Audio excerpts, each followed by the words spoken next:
Mirëmbrëma dhe mirë se vini në programin e Zërit Amerikës Ditari, unë jam Menada Zaimi.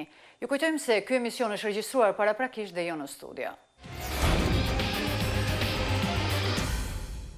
Thirrjet për drejtësi për afrikano-amerikanin George Floyd, i cili vdiq ndërsa ishte në arrest në Minneapolis, vazhduan edhe gjatë mbrëmjes së djeshme në Shtetet e Bashkuara.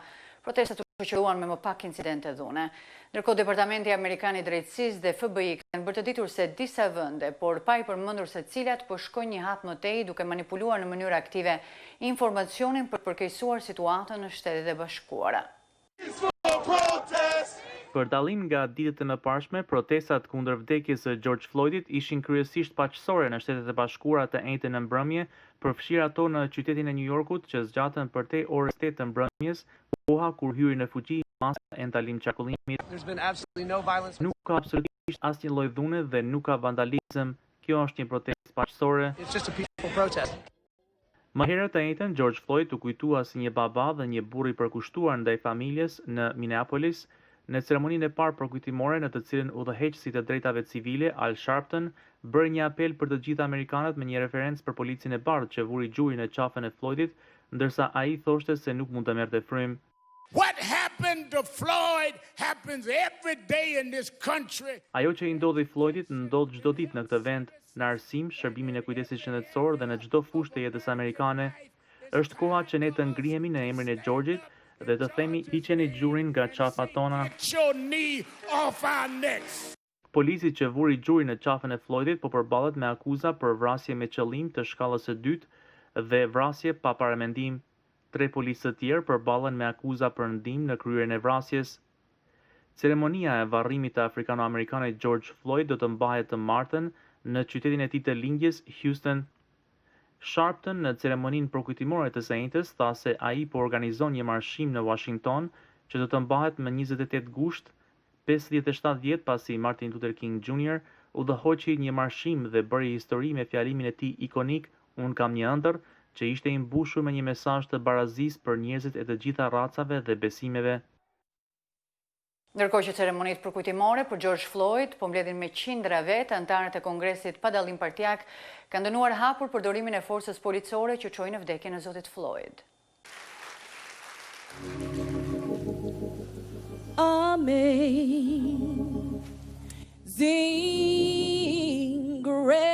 Mbrëm u zhvillua ceremonia e parë përkujtimore në nderim të George Floyd që mblodhi qindra vetë në Minneapolis.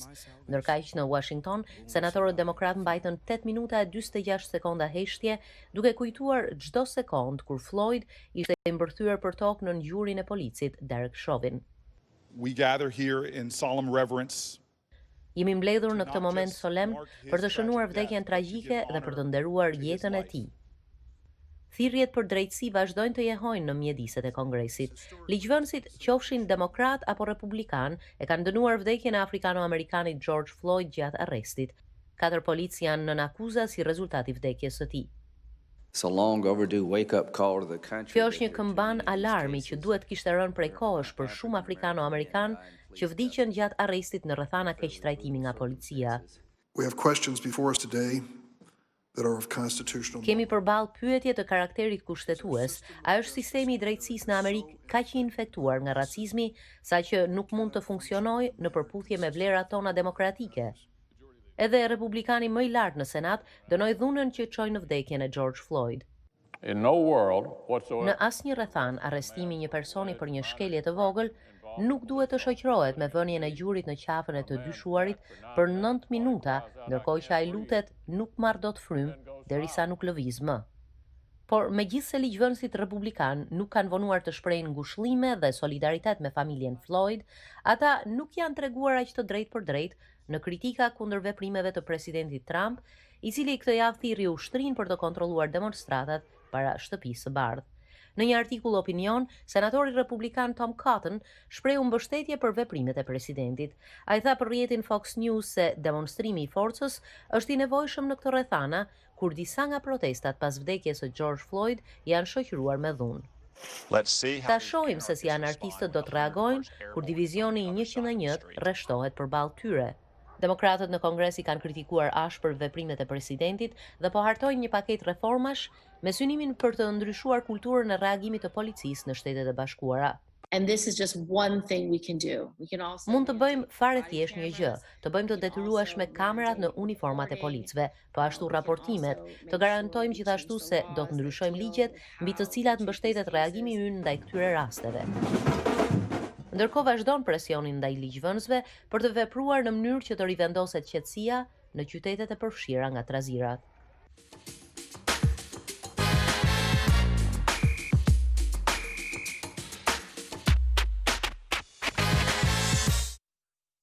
Janusz Bugajski, studiues në Qendrën për Analizën e Politikave Europiane në Washington, thotë se Rusia përpiqet shfrytëzojë protestat në qytetet e Shteteve të Bashkuara për të sulmuar demokracinë amerikane dhe rolin e Amerikës në botë. Në një bisedë me kolegun i lirë ekonomi, zoti Bugajski shpjegon se kjo është një taktikë e vjetër e Moskës, por që po përdoret në kushte të reja. Zoti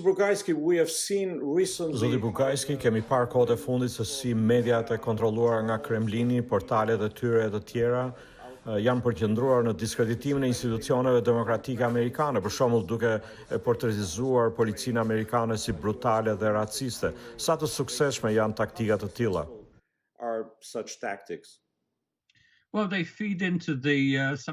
Ato shfrytëzojnë një pjesë të dialogut ekstremist në Amerikë. Dua të them, Amerika është një shoqëri shumë e ndarë politikisht, siç e dim, dhe në shumë aspekte edhe nga pikpamja sociale. Nuk janë rusët që e shpikën këtë, por ata përpiqen ta shfrytëzojnë në favor të tyre. Qeveria ruse, siç thatë ju, përdor agent të ndikimit dhe njerëz të tjerë për të përhapur idenë sikur Amerika është një shoqëri në kolaps dhe në konflikt të përjetshëm. Nëse shihni disa nga filmat në televizionin rus për atë që po ndodh në Amerikë, aty Amerika paraqitet si një vend ku askush nuk do të dëshironte të shkonte, sikur në Amerikë asnjë rrugë nuk është e sigurt, asnjë qytet nuk është i sigurt. It makes it look as though no street is safe and no city is safe. Si ndikon ky lloj portretizimi nga ana e Moskës tek imazhi i Amerikës në botë, nëse ka ndonjë ndikim të tillë? Tradicionalisht në kohën sovjetike, propaganda nga ana e Moskës synonte jo vetëm Amerikën, por edhe vendet e tjera të botës. Me fjalë të tjera, të përpiqemi të diskreditojmë modelin amerikan të demokracisë, të përpiqemi ta paraqesim ndikimin amerikan si imperializëm dhe të denigrojmë sistemin ekonomik të perëndimit. Ndonjëherë ata kanë patur sukses. Ju e dini se njerëzit janë shumë naiv ndonjëherë. Ne e pam këtë në kohrat sovjetike dhe mendoj se ndoshta po e shohim këtë tani në pjesë ndryshme të botës. Çfarë mund të thuhet për Ballkanin Perëndimor, ku Moska përpiqet të përhapë ndikimin e saj?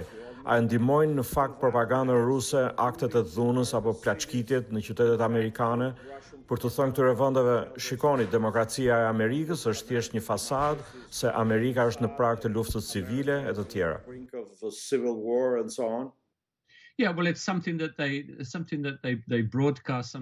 Po, kjo është diçka që ata e përhapin jo vetëm në Ballkanin Perëndimor, por edhe në të gjithë Evropën, në një përqindje të caktuar të popullsisë që nuk e njeh Amerikën dhe mund të besohet nga disa. Ajo shfrytëzon disa pozicione nacionaliste, për shembull të disa prej nacionalistëve serb në veçanti kundër Amerikës, por nuk mund të imagjinoj që ndonjë prej komuniteteve shqiptare në Ballkan do të ndikohej nga një propagandë e tillë simpliste për Amerikën. Shqiptarët e dinë se çfarë është Amerika, ata e dinë që ka probleme. Ata kanë atje familje dhe miq që i vizitojnë her pas here. Pra, mendoj se shumica e njerëzve në rajon, dhe kjo mund të thuhet edhe për bosnjakët dhe kroatët, nuk do të mashtrohen nga kjo. Megjithatë, nëse ju do të ishit një diplomat amerikan në një nga këto vende, si do t'ua shpjegonit këtyre audiencave se çfarë ndodhi në qytetet amerikane ditët e fundit, sepse duket se ka një konfuzion.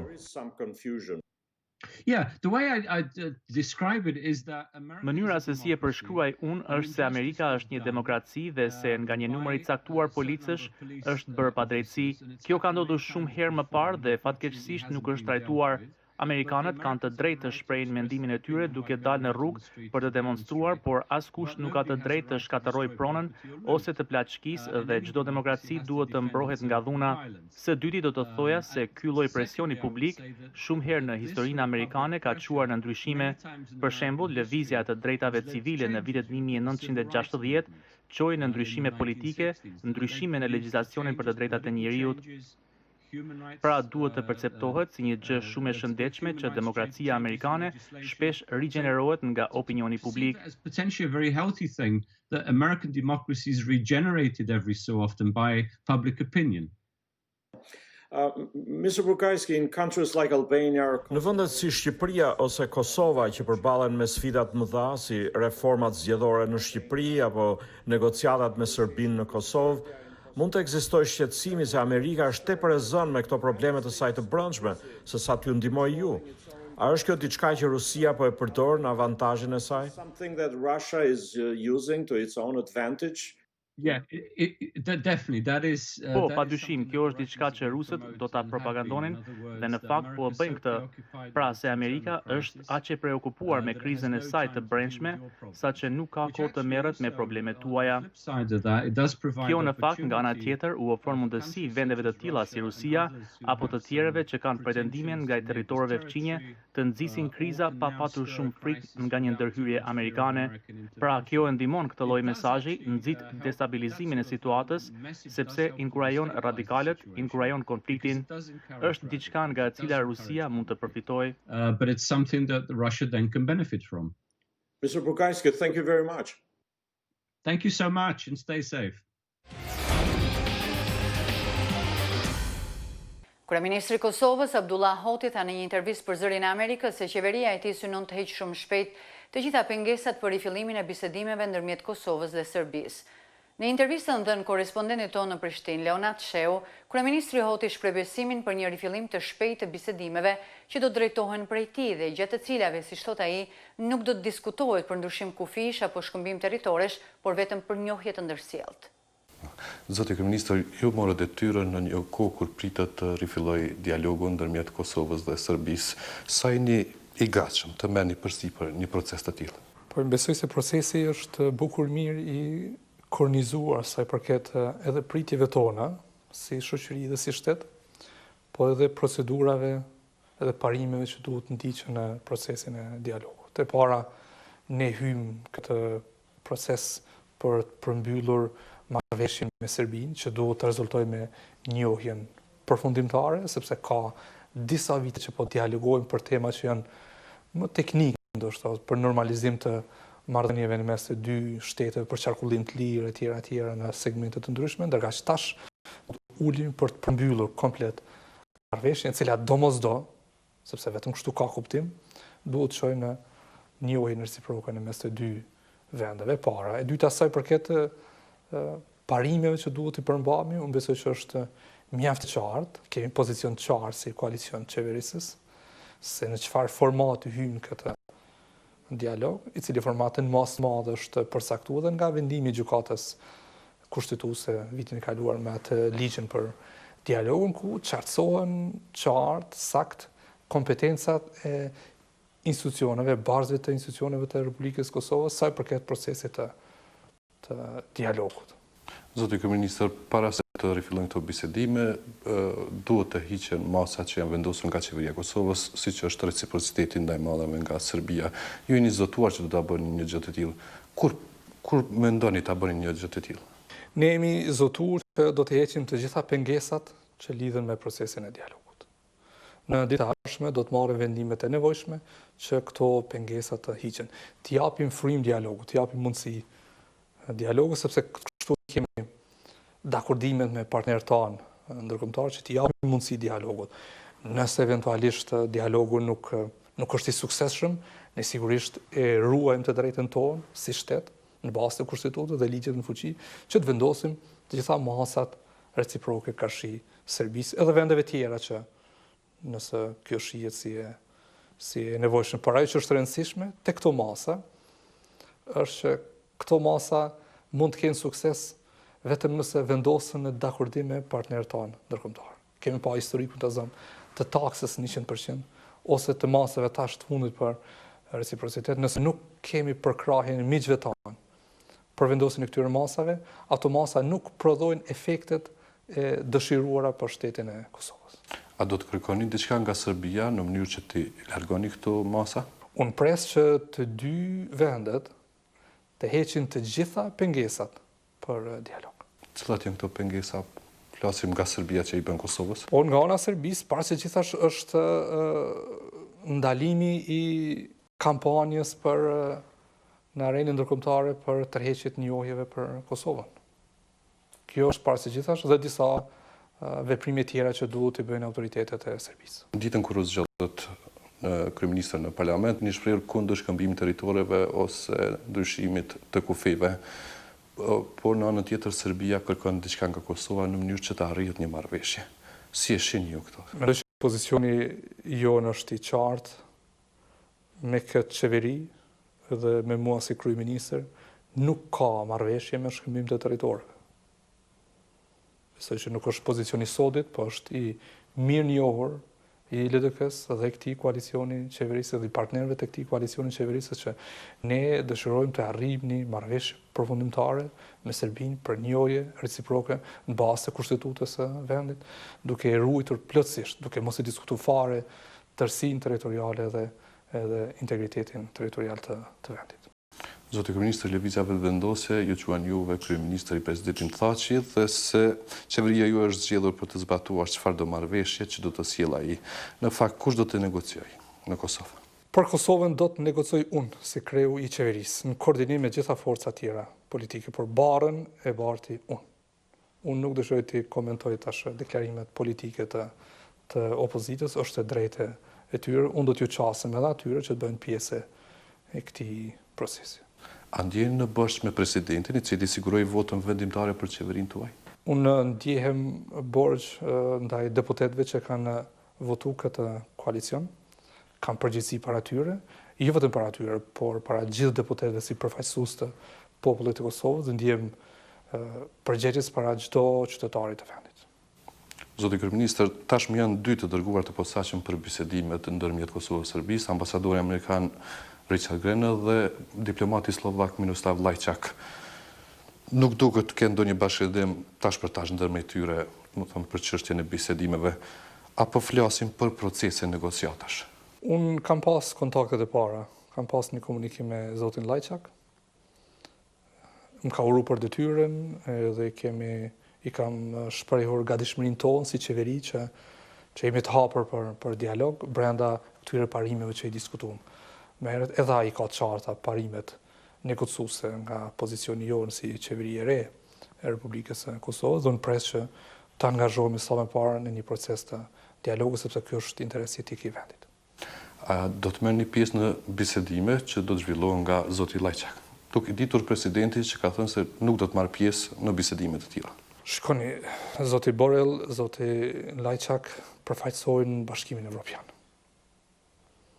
Dhe ne e dim që roli i BE-s edhe roli i SBA-ve në këtë proces janë jetik, po edhe janë të pandashëm në këtë proces. Ne nuk i përzgjedhjem të dërguarit në proces të dialogut, të emëruarit në procesin e dialogut, i zgjedhin institucionet e BE-s dhe ne do të ruajmë respektin për ta dhe do të jemi të gatshëm që të ulemi në tavolinë për të mbrojtur interesat e shtetit të Kosovës. Zoti kryeministër, kur pritin takimet e para dhe pritin një marrëveshje shpejt me Serbinë? Takimet e para mund ndodhen shumë shpejt, sapo të lirohen masat për lëvizje, për qarkullim, për udhtim. Nuk e di kur mund të arrihet marrëveshja, nuk mund të jap asnjë datë për atë. Krejt varet pastaj për dinamikën e negociatave. Këto masa kur pritet të hiqen? A pritet të hiqen deri më 21 qershor, kur pritet të mbahen edhe zgjedhjet në Serbi? Po mendon masat e reciprocitetit, masat e Kosovës ndaj Serbisë. Masat që pengojnë procesin e dialogut nga ana e Kosovës do të hiqen shumë shpejt. Unë pres në bazë zotimeve që kemi marrë nga partnerët tanë ndërkombëtar që edhe Serbia të heqë gjitha pengesat për këtë proces të ulemi në tavolinë të dialogut. Brenda këtij muaji? Besoj që shumë shpejt, shumë shpejt. Zoti kryeministër, ju është zgjuar një qeveri e cila sipas një pjese të diplomatëve perëndimor, si për shembull ambasadori gjerman, i cili tha se vuri standarde në qeverisje dhe në luftë kundër korrupsionit. Sa jeni të gatshëm të vazhdoni të përmbaheni këtyre parimeve? Ne sot në qeveri miratojmë programin tonë qeverisës të dekorduar me partnerët e koalicionit dhe përveç pjesës e menaxhimit të pandemisë, me disa mase që janë të elaboruar në detalj nga profesionistë shëndetësor dhe planit për rimëkëmbje ekonomike është pjesa tjetër e forcimit të rendit e ligjit dhe luftimit të korrupsionit dhe në këtë fushë tek forcimi i shtetit ligjor ju për një periudhë të arsyeshme kohore do të shihni veprime konkrete jo retorike.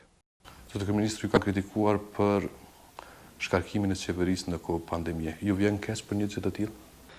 Tash, unë besoj që këto janë më shumë retorik politike e opozitës së tash e partisë që është në opozit.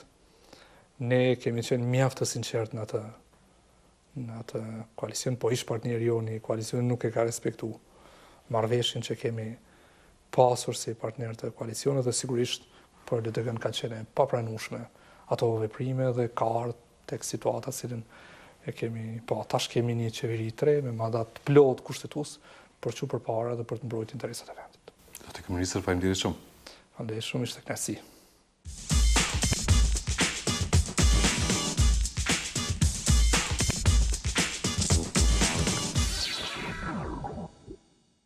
Në Tiranë, presidenti i Republikës Ilir Meta deklaroi se marrëveshja ndërpartijake për reformën zgjedhore është më e lehtë arrihet tani që për shumë pika u gjet mirëkuptimi dhe kur kërkesa e opozitës për një qeveri tranzitore para zgjedhjeve u tërhoq.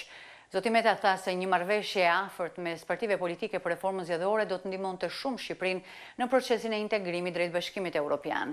Bisedimet mes palëve për reformën zgjedhore u ndërmjetësuan ditët e fundit nga diplomatë amerikan dhe europian, ndërsa pritet një përgjigje nga Partia Demokratike rreth mënyrës së depolitizimit të administratës zgjedhore. Korrespondenti ynë Liliana Golli njofton nga Tirana.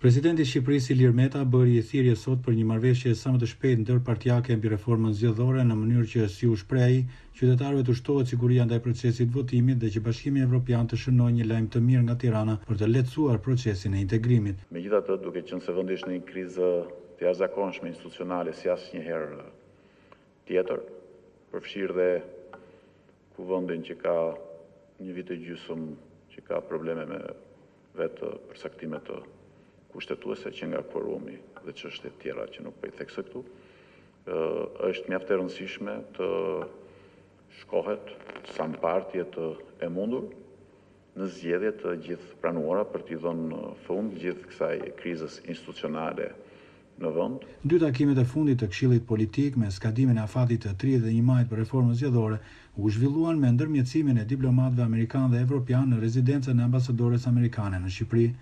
Ambasadorja Yuri Kim tha të mërkurën në mbrëmje se qeveria i bëri lëshimet e veta dhe tani është rradha opozitës të shpallë qëndrimet e saj. Kryetari i Partisë Demokratike Lulzim Basha po zhvillon një seri takimesh me partitë aleate të opozitës për të vendosur mbi çështjen e fundit që sipas tij ka ngelur pa u zgjidhur, që është mënyra se si do të depolitizohet administrata zgjedhore, çka është dhe një kërkesë e hershme e OSBE Odirit pas çdo raundi zgjedhor në Shqipëri. Pasi janë komisionerët partijak ata që historikisht zvaritin, bllokojnë dhe kompromentojnë proceset zgjedhore, duke lënë shkas për kundërshtim të rezultateve më tej. Për Zërin e Amerikës, Liliana Golli, Tiranë.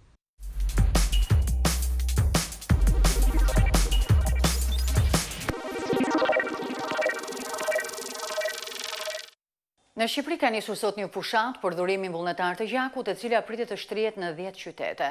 Maratona e dhurimit të gjakut është organizuar nga Fondacioni Jo Gjakmarrjes Po Jetës dhe Kisha Ungjëllore e Shqipërisë. Sipas mjekut Bankës Gjakut, e ndritësuesaj, periudha e pandemisë së COVID-19 ka ndikuar në paksimin me 70% të numrit të dhuruesve. Në Shqipëri dhurimi vullnetar i gjakut është ende në nivele të ulta dhe plotson vetëm gjysmën e nevojave. Ndiqni korrespondentin e Zërit Amerikës Plumsulo. Nisur nga qyteti i Shkodrës, maratona dhurimit vullnetar të gjakut pritet të përshkojë 10 qytete të Shqipërisë, duke sensibilizuar dhe ndërgjegjësuar komunitetet lokale mbi rëndësinë e dhurimit vullnetar të gjakut. Maratona është organizuar nga Fondacioni Jo Gjakmarrjes Po Jetës dhe Kisha Ungjëllore e Shqipërisë. Drejtuesja e fondacionit Elona Proj thosë se në këtë kohë pandemie po synohet për të lluruar jetë. Ne jemi bashkuar kësaj nisme me Fondacionin Jo Gjakmarrës Poetës, me Kishën Fjala e Krishtit dhe me kishat e tjera ungjillore në Shkodër, për të gjetur një mundësi për ta parë këtë kohë pandemie, jo vetëm si tragjedi, por edhe si oportunitet, edhe si mundësi për të dhuruar jetë nga jeta jonë. Libri i librave thotë që ka më shumë lumturi të japësh se sa të marrësh. Dhe për ne kjo është një mundësi e jashtëzakonshme që jo vetëm në kohëra të mira, jo vetëm në stinë edhe në ditë me diell, por edhe në këto kohë të vështira që gjithë bota po kalon, të kemi mundësi të japim jetë nga jeta jonë. Mjeku Endrit Susa i Bankës së Gjakut thosë se grupe të tëra shoqërore si të sëmurët talasemik apo të tjera kanë nevojë të vazhdueshme për gjak, ashtu siç kanë nevojë për gjak edhe ata që i nënshtrohen ndërhyrjeve kirurgjikale apo që psojnë aksidente. Mjeku Susa i thotë se muajt e fundit për shkak të pandemisë së koronavirusit, numri i dhuruesve është reduktuar me 70% në krahasim me periudhat e mëparshme. Gjatë periudhës së tërmetit, fatmirësisht nuk kemi pas nevoja shumë të mëdha, në përgjithësi fatkeqësitë natyrore për shkak të traumave e shtojnë nevojën për gjak, por në vendin tonë me atë çfarë kishim ne në qytetin e Durrësit kryesisht dhe në rrethinat përreth, nuk kemi hasur vështirësi, ndërsa gjatë periudhës së koronës po, sepse kishim një izolim social, ishte një frikë e përgjithshme, pasi është pandemi, është në gjithë botën kjo, jo vetëm në vendin tonë, dhe numri i dhurimeve u reduktua me rreth 70%. Në krahasim me periudhat normale të vitit. Me gjithë fushatat e herpashershme ndërgjegjësuese për dhurimin vullnetar të gjakut, mjeku Susa thotë se ai është ende në nivele të ulta në Shqipëri, pasi mbulon vetëm gjysmën e nevojave. 70% e dhurimeve në Shqipëri janë dhurime familjare dhe 30% janë dhurime vullnetare. Me dhurim familjar nuk kuptojmë në rast se dikush nga familja ka nevojë për gjak ose do t'i nënshtrohet një operacioni, do të jetë dikush nga familja ose nga shoqëria që dhurojë një gjak të dedikuar për të, në mënyrë që të ekuilibrohet stoku në bankën e gjakut. Nëse ky gjak nuk do përdoret, pastaj ky gjak do shkojë në ndihmë të kategorive që transfuzojnë dhe nuk dhurojnë, siç mund të jenë talasemikët, personat në gastrohepatologji apo në hematologji. Dhurimi në Shqipëri është i ulët, është 10 dhurime për 1000 banor ose 1% dhe nevojat janë 2 fish. Në Shqipëri, dhuruesit kryesor të gjakut janë përgjithsisht të rinj, por edhe punojësit e administratës shtetërore apo ata të bizneseve private. Gjatë periudhës së verës, kryesisht muajit gusht dhe fillimit të shtatorit, kur edhe nevojat për gjak janë më të mëdha për shkak të rritjes së numrit të aksidenteve, dhurimet vullnetare të gjakut bien ndjeshëm pasi institucionet dhe universitetet janë të mbyllura. Për Zërin e Amerikës, nga Shkodra, Pullum Sulo. Këtu e kemi përfunduar ditarin për sonte, i cili u regjistrua paraprakisht. Ditari mund të ndiqet çdo ditë në faqen tonë të internetit, zëriamerikës.com, si dhe në Facebook. Mirupafshim.